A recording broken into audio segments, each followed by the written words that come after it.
This is my RV, Rudy, and this is a map of everywhere I've taken him. As you can see, we've thrifted through a lot of states, but I want a more cultured experience. I want to thrift through England. But then again, England is so old, so why don't we thrift through New England? This is where we're starting, but we want to end up, well, here, but we want to hit all this first. Chapter 1. Tragedy on the Highway. We set out on the majestic steel beast, which didn't have a roof until like 24 hours before. Long story that started when I almost lost that finger, but I digress. Anyway, thank you, Dad. Before we get too far into this thing, let me introduce you to our zany cast of characters. This is Courtney, Rhode Island enthusiast, and we have Holly, a JJ enthusiast, JJ, a Holly enthusiast, and finally me, an enthusiasm enthusiast. This is a shot intended to show you how easy it is to work from home on the road, and this is my laptop. It fell right on my foot!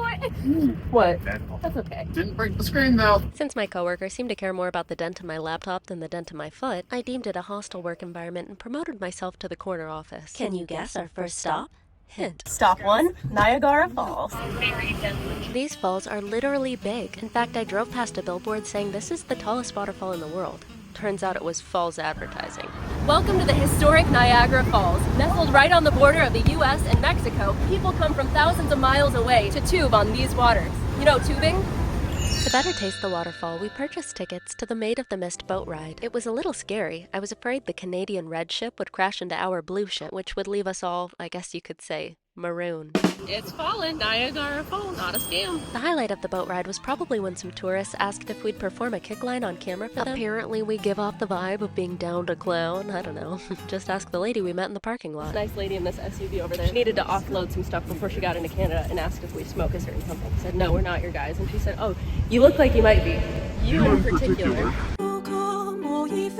For the record, despite appearance, I have never. While in Buffalo, we tried the original buffalo wings, definitely a scam, they were made of chicken. Then we headed back to see the glowing falls, only to find out that the light was artificially produced and not a natural aquatic aurora borealis. Chapter 2. Let the thrifting commence. I want to turn your attention to fall and my thrifting formula. Okay, confession, my actual first thrift stop was this room, using our gracious sponsor ThredUp. Tip number 1, know your style, or what you want your style to be. I get so torn between wanting a Jane Austen fall and Anne of Green Gables fall, and then there's the 60s, the 90s, and don't get me started on the early aughts. So I think my aesthetic can best be described as timeless fall, aka a more vibey way of saying I can't commit. Now tip 2 is find a staple item. For instance, this fall you're going to catch me wearing this Princess Polly dress a lot. It can be worn simply with boots, or add a skirt and belt to look like you're going to sell crystals out of a Subaru. Add a vest and lose the skirt to look like you joined a violent but stylish 70s cult. Or glide straight into 80s office chic with some khakis and a tailored vest. This look makes me feel like I could be the CEO of some glamorous company like ThredUp, or at least an assistant manager at Blockbuster. After work I'd throw on these boots, which are the closest I can get to consuming dairy without my bathroom hearing about it later. And this cozy sweater I saved 20 bucks on puts the fun in functional. Speaking of, tip 3, make it fun. For instance, when I throw on this Ralph Lauren jacket, suddenly I'm a 60s vixen taking a break from my doctor-recommended daily pack of cigarettes. Switch into this trench coat and these array boots, and suddenly I'm an Edwardian wallflower dreaming of independence by way of a penny-farthing bike. Slap a Simmons Sam dress underneath, and now I'm in nature dreaming about Mr. Darcy's hand flex. But in this 90s style sweater, I'm dreaming of talking on a cell phone bigger than a hoagie. By the way, what's a hoagie? In this white set, the dream switches to me frolicking the mansion estates of Rhode Island. Oops, spoiler. To find pieces like these, you don't actually have to buy a rusty RV and drag your friends through 7 states. Just like screenshot a look from your favorite fall movie, toss it into the reverse image search feature, and voila. Instant wardrobe gratification without the interstate gas station bathrooms. Or let me do the shopping for you. I've curated some delectable collections and I would be painfully touched if you would please check them out. If you do, use my code Micarah50 for 50% off your first purchase and free shipping. Please, please, please, please, please. Now back to the trip. We started day 2 with breakfast at Cracker Barrel, whose parking lot we'd slept in. The only thing more comforting than the food is their warm, unchanging vibe. Except while we were there, Courtney showed me the pictures of the new logo they were planning to roll out. I was only mildly perturbed, and then I saw the pictures of the new interiors, and I really began to unravel. So to re-ravel, I grounded myself by working on my novel, which I'm pleased to say just passed 11,000 words. To maximize focus and minimize cramping, we took turns driving. But don't let the speed of these transitions fool you, we each spent at least a full minute driving at a time. We arrived at Sonnenberg in some previously thrifted outfits, fully prepared to who knows what. We didn't know what this place was, we just saw it on maps and we had an hour to kill because thrift stores weren't open yet, but it was cool, highly recommend. Oh, hello there. When having fun with friends, I deem it conscientious to always keep your non-present pals in mind. In lieu of a souvenir, the best gift you can give your FOMO-ridden friend is a sullen-looking picture. We sent one of these to Valerie from every stop. After JJ performed his brotherly duties, we waved goodbye to Sonnenberg and its Zach Galifianakis-esque fountain. And where to next? Well, I reckon the same place this guy would go if he lost his hook. the secondhand store. Our New York thrift stop was a rousing success. And by rousing success, I mean no children slid under my dressing room door to ask how old I was. That's actually never happened to me in a dressing room. It has happened in a gas station bathroom, though. Here's a dress I should have bought that will haunt me forever. Next, we crossed into the state of Vermin, where the dark of night soon found us. It finally happened. My antlers fell off. Just kidding. I found another Majestic. That's us. I've always fantasized about the day when I would meet another Majestic owner. Some alternate universe version of myself. I'm not sure exactly how I pictured the meeting going, but maybe something like... So I walked into Planet Fitness, keeping a weary eye out for someone who looked exactly like me. No one in the main gym really seemed to fit the bill, so I asked some women in the locker room if they owned a Majestic Steel Beast, and the first two said no, but the third one said, huh? We went to sleep in a Walmart parking lot, ultimately leading to the common side effect of waking up in a Walmart parking lot. Courtney and Holly spent the sunny Sunday morning practicing for their upcoming choir rehearsal. Then we invaded New Hampshire in search of higher meaning. We were trying so hard to find a church to attend this morning, but then we got to a church. We wouldn't fit in the parking space, but there was an apple tree, if you'll follow me, and there were apples on the ground, so we had to do this. Okay, go ahead. Oh, yeah. Anyway, so now we're here at a Baptist church. Don't know if it's a long skirt church or not, but we're prepared. Ready? My ankles are showing, but... No, we have had some great experiences going to churches on these trips, and we've also had an experience that I'll never talk about. But if you're in the business of collecting stories and experiences as souvenirs, I'd say the gamble of visiting a church is worth it. Occasionally, you'll run into things you don't agree with, but you'll always meet interesting people and perhaps encounter a crazy backstory, like with this church. The congregants told us this church just opened back up. They said that 8 years ago, a man was having a bad mental health day and set the church on fire. It's taken them this long to rebuild, but apparently in the meantime, several members visited the arsonist in prison where they told him they forgave him, and then he said he felt really bad about it, and now they consider him part of their congregation. And fun little factoid, this cross was made out of burnt beams from the original church. Chapter 3. The Gorge. Now, like all of us, New Hampshire has a crack. Unlike all of us, water fills its crack, occasionally forming gorges. I wasn't sure if I should jump in the gorge. I mean, this wasn't part of the plan, but then I remembered my brother's motto. Gorging is gorgeous. He mainly just says that when he wants his girlfriend to gain weight. Courtney was reluctant to get her hair wet, but I ultimately persuaded her. It reminded me of the time back in summer camp when I told her everyone would know she was cool if she'd belly flop off the high dive, and she did. It worked, by the way. Everyone was begging to see her thigh bruises after that. So she forgave me, and while we're on the topic of forgiveness, I kind of slipped in this waterfall and fell into this lady who forgave me and couldn't stop laughing about it afterwards. Isn't humanity occasionally beautiful? We're in another location, and that same Majestic vehicle that matches ours is already here. They're gonna think we're following them. For the record, we weren't. But we were trying to. Again, I scoured the premises for some Tom Holland version of myself, once again coming up short, no pun intended. This here was the home and studio of famed sculptor Augustus St. Gaudens, who some earnestly believe my beloved Dan is the reincarnated version of. Dan finds this preposterous, but he is a sculptor and he does bear an eerie resemblance. Plus, he's always using old-timey lingo like, "Did you get that on tape?" So I think it's safe to say his soul is about 180 years old. Anyway, the guide told us we'd come at a great time, for there was a free concert that day. I almost screamed and fled, because live music is my biggest rational fear. Don't get me wrong, they were super good and we could barely hear them from the fountain, but something about hearing a song when I don't know exactly what sound is coming next fills me with the sincerest of dread, you know? I know something sick. What? Courtney's hair just dried like that. She jumped in the gorge and it dried like that. She used to straighten it until, as you may recall if you saw this feature film, a conversation she had with her brothers. Steven, my hair look better curly or straight? Curly. Naturally curly or curled with a flat iron, like a smooth? JJ, does Courtney look better with her hair curly or straight? And she's gone natural ever-ish since. Kinda inspired me to try the curly life. Curling method. Not a good one. Leaves of 3, set them free. We journeyed on through the intestines of a bridge, through mountains, meadows, and Duncans, finally making our camp at the home of a friend of a friend. Why is JJ sleeping down here and his wife is up there? Why, Holly? The bears. Even though I locked the door. Typical New Hampshire, right? Lock-picking bears. She discovered a clever solution to the classic man or bear question. Sacrifice the man to the bear. And that there's the definition of grin and bear it. Honestly, I think he's just grateful to be dodging his usual RV trip assailant. Steven, what's the goal? I'm home. Oh my. Does it just make you feel tough to overtake your older brother? Yeah. So yeah, safe to say JJ would choose the bear. We all slipped into slumber's warm embrace. Having survived the night, old Grandpa JJ awoke with a new lease on life, finally joining our sketchscapades. And I awoke late to the vision of Courtney, who uses her makeup routine as a workout by putting on wrist weights. The arm weights are at it again. While on the road, Holly and I turned JJ's bed, or altar of bait, back into a dinette. Then we did our morningly rehearsal of the national anthem. One day more, one day more. And then I was 1/4 of the way to having Courtney's hair when JJ stopped at a Goodwill. This New Hampshire Goodwill offered us a veritable charcuterie board of options, none of which looked good on me. Oh yes, my favorite Ivy League school. Breakfast in bed. Listen, I recognize that this video is like 10% thrifting and 90% side quest. Hope you don't mind. If you a little mind, feel free to tell me, but if you mega mind, maybe watch a DreamWorks movie instead. I did buy this sweater because I've heard rumors that Maine is strangely not a tropical climate, and I almost bought these, but their blunt nature disagreed with my ingrown. So I opted for a longer snouted shoe, but feared that they made me look strangely comical. So I asked a friend. Do these shoes make my feet look strangely comical? They do for some reason. Side note, Zach Galifianakis-esque, I know that was a while ago, hardest thing I've ever said. The great thing about an RV road trip is your step count doesn't suffer the same way it does on a car road trip. But really, the reason I have to get up and walk around so much is my debilitating car sickness. While I felt it several times on this trip, I only puked once. You know, some people think puking is hard, but I passed it with flying colors. Maine looks exactly how I expected it to. Guys, we're just stopped waiting to make a left turn and all the cars behind us are just passing us on the shoulder! Is this a normal Maine thing?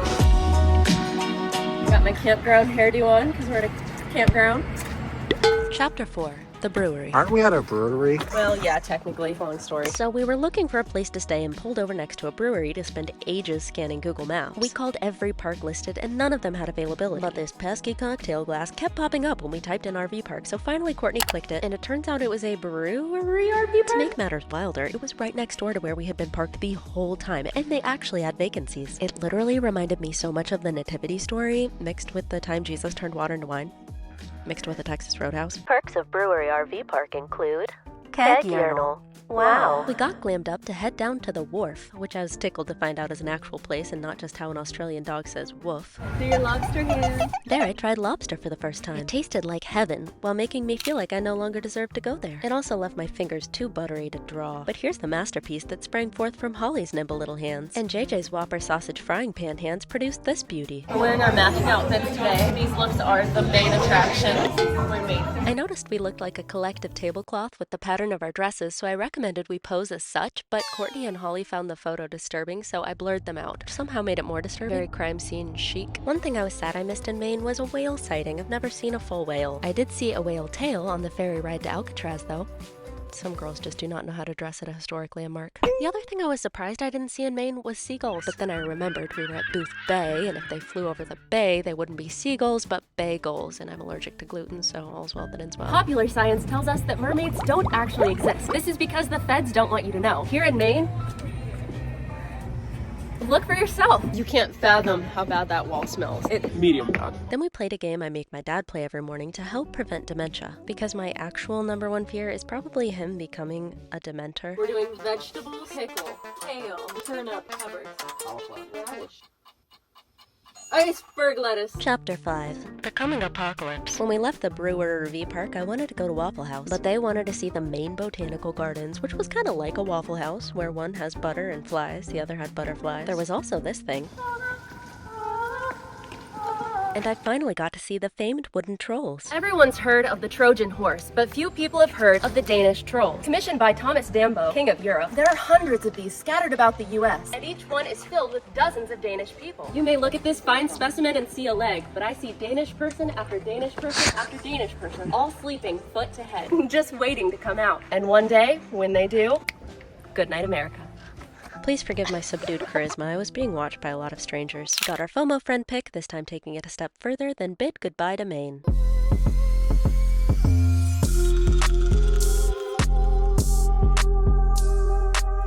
This Massachusetts thrift shop was ironically the smallest yet, but they had a great selection of vintage pieces, 3 out of 4 of which I bought. Speaking of which, guess where I went next? Hint, it was Salem. There were a slew of nifty sights, including this gallery of haunted department store mannequins with a special guest appearance by Timothée Chalamet. My favorite thing I saw though was this whole family on roller skates. There were like 6 kids. This thing was holding twins. And you know what they say about twins in Salem? You can't tell which is which. That just came to me. Speaking of just came to me moments, we were touring the House of the Seven Gables, and in the bedroom I noticed the edge of the canopy was in the chamber pot. So I asked the guide, is that a canopy in a canopy? He promptly turned around and took a picture of it, and let's just say I'm pretty sure that will forevermore be part of his spiel. Now I promise I'll finally retire from making canopy jokes. As we ambled down the freeway, daytime gave birth to nighttime. I'm sure we stopped somewhere for slumber, but I know only that I awoke the next morning on a swiftly passing bridge. Chapter 6. The real point of this entire trip. As hundreds of thousands of people know at this point, my best friend is obsessed with Rhode Island. Look at this at Versailles. Oh It's yeah, awesome. I've never been to Rhode Island. Now they're comparing pictures of Rhode Island and France. To cure this peculiarity, we took Courtney to France and showed her Versailles. Thoughts? That's cool. Have you ever been to Rhode Island? If showing Courtney Versailles didn't help us see eye to eye, then the next logical step was for Courtney to show me Newport, Rhode Island. After getting Valerie another priceless souvenir, we began our tour with a Vanderbilt mansion known as the Breakers. I will admit to being reasonably impressed. It confirmed that I do indeed want to paint all the ceilings in my house, and make a tapestry, and eventually make some somber children. And maybe eventually off my back porch I'll build an ocean. Rhode Island, huh? Who would have thought? Throughout the day, I continually caught Courtney giving sort of smug, suspicious looks, like as if she knew we were amazed, so I tried to throw out a few comments to make it sound like this was super normal for me. This is super normal for me. It wasn't, though. It was also painfully beautiful. The most beautiful thing being the tour guide, who kept staring at me. Eventually I found out why. This beautiful tour guide. She's American. Now, the Breakers was breathtaking, but not quite Versailles level. Next, we moved on to Marble House, the home of Alva Vanderbilt, aka the most chaotic woman in history. Something of a mixed bag, Alva was a leader in the women's suffrage movement while simultaneously forcing her daughter into a loveless arranged marriage. We stand a multifaceted queen, I guess? In any case, the home she designed is mind-numbingly opulent, and it boasts a unique accomplishment that Versailles can't claim. The Gilded Age filmed there. Would you guys hold it against me if I promptly redecorated my Rococo room to look like this? Ooh, or maybe my RV. Moral of the story, Rhode Island, not a scam. Don't tell her I said this, but she's right. Rhode Island's just as good as Versailles. Yeah, it's alright. I changed into my thread-up skirt to draw on the lawn. I've always wanted to take art classes. I think it's the only thing about public school that I ever really envied. Well, also, if I'd been public schooled, I bet I could bring myself to say helicopter, but you know, with the actual L's. Gosh, I find it so hardcore when people say that. It makes them sound like a real bad butt, you know? Lastly, we visited the Chateau Salem, which offered more realistic, non-marble inspiration for my own abode. I'm confident I could replicate this bird border, and this chair is something I could easily make Dan carve for me. Inspiration. My house quivers when it sees me come back from vacation. 'Twas at this hour, JJ unceremoniously announced he was sick of looking at opulence and we should go thrifting. I found a skirt that I already own, so I was thinking I should get it and make a vest out of it. We settled into the nurturing embrace of a truck stop, falling asleep to the gentle cadence of raindrops pelting the roof. That was a very good. Truck stops make an ideal setting to practice athletic pursuits. And since Courtney and I had a county fair baton performance coming up, we packed our rubber-ended lightning rods and made good use of our spare time. Then we entered a state that I never truly believed existed, called Connecticut. I wasn't able to get a shot of the state sign, so I decided to just Google one, and my goodness, y'all got a lot of state signs. Like, which is it? Are you the Constitution State, or the foodie capital of New England, or the pizza capital of the United States? Doubtful. Or the basketball capital of the world, or the submarine capital of the world? In any case, we crossed into the identity crisis state, and I wore my Massachusetts thrift find to find more thrift finds at a little place called Savers. I've been on the hunt for a new jogging outfit, so wanted to try this on, but there was no fitting room. Therefore, I could only try on things that would fit over my blouse. This made my ankles too claustrophobic, but this skirt was a yes. This is so cute, but I'm afraid it's too Jack Kennedy and JFK's funeral. But I ultimately decided the right styling could distract from the connotation. This one ended up being bigger and more devoid of shape than I expected, but a lady who worked there told me I needed to get it because I would definitely grow into it. For a state that I didn't even believe existed, they have pretty great thrift options. I bought these shorts along with a yellow shirt and uncomfortably modeled the fully thrifted fit at the Samuel Clemens house / the Mark Twain house. Okay, does anybody else find it absolutely wild that two literary heroes with great facial hair have both lived in the same house? We're here in front of the historic Mark Twain house. You may know him from, most notably, his work that inspired Barbie's Princess and the Pauper. Actually true. The guide informed us that use of cameras was not permitted inside the home, so we all whipped out our sketchbooks and fervently committed our favorite parts of the house to paper, comparing our footage after the tour. The afternoon gave us a temporary aversion to cameras, so when I asked JJ to get a shot of me driving, this is what he produced. Just imagine a sign that says New Jersey, which is cause for celebration because that means we can finally cross off the whole eastern side of this map. And this skirt. This is New Jersey. Gorgeous. Look at that. Check the mic and make sure it sound right. So yeah, that was New Jersey. We really just stopped there to cross it off our state list. Then we spent the night at a truck stop in Pennsylvania. And while we had one of the funnest nights I've had in a while, I couldn't help but fall asleep with a profound sadness that only deepened in the morning. Sorry if the sudden vibe switch gave you whiplash, but allow me to try and explain. One time I saw this graph that shows how much time we spend with friends throughout our lives. It peaks in childhood, and then there's this nosedive that kind of holds steady for the rest of life. I spent almost every day with the Markleys for the first 20-ish years of my life. Now, adulthood just keeps getting in the way, and these little trips feel like a time machine. Years ago, I think we took RV trips to feel grown up, all independent with no parents around to bail us out if things went wrong. But then somewhere along the way, something switched, and I think now we take RV trips to feel young, and they do. And I don't know how many more of these trips we have in the future, if any. And that's what was making me sad that foggy morning in Pennsylvania. Don't get me wrong, I have a lot to be excited for in the future, but change is bittersweet. Luckily though, that morning's melancholy was broken when I saw an article. It seemed Cracker Barrel, at least, wouldn't be changing after all. Chapter 7. Get Courtney a boyfriend. That's the military convoy. Get a shot of me driving. Oh, stop recording me. Courtney's about to get herself a BN. The Bachelorette Highway Edition. See if we get a look at this guy. Does he look single? Did he wave to you? Yeah. Yeah. Let's see if this one's cute. Did he have a White Claw? He has White Claw. No, I think it was a Celsius. He's also in the zone. He just nodded. He looks young. He's singing. Oh. Last chance. Oh, he's got a special little water bottle like you. Is it a girl? Oh, it is a female. She's in the zone too. All right. Well, I tried. Backup plan. Turn America into Micarah by overthrowing the military. I have inserted myself in front of the convoy. I'm now leading the U.S. military. And the military is like the bird world. You just have to assert dominance, prove that you're the alpha, and they'll all fall in line. Right, Courtney? Yeah. You want somebody to take over driving? No, thank you. I'm leading the military, so I mean, just look at that. What I'm doing. JJ's blocking it, but they're trying to pass me. As if you can pass me. As if the military could cut me off. That is very shaky. I see what you mean, JJ. As if the whole army could take on all of this. Try again. They did try again. I let them pass. They seemed like they were in a rush. You know what's probably happening, guys? I bet the trolls woke up. I bet, you know what I mean? Yes. I bet the Danes are coming. The Danes are coming. I should stop this.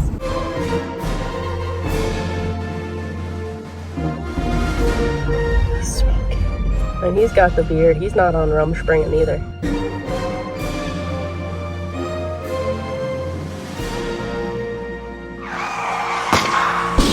We blew a tire. Yikes. It was explosive. Pretty loud. We all screamed. I woke up. Mind you, this was several hours after I retired from leading the military, so it's not really this bad. Thankfully, we're in Ohio, so we're very close to home. Now we're waiting for someone to come fix it. Luckily, we have a whole house to hang out in. We could get our steps, we could draw. The world is our oyster. The tire repairman eventually arrived, and when he did not catch us sitting idly.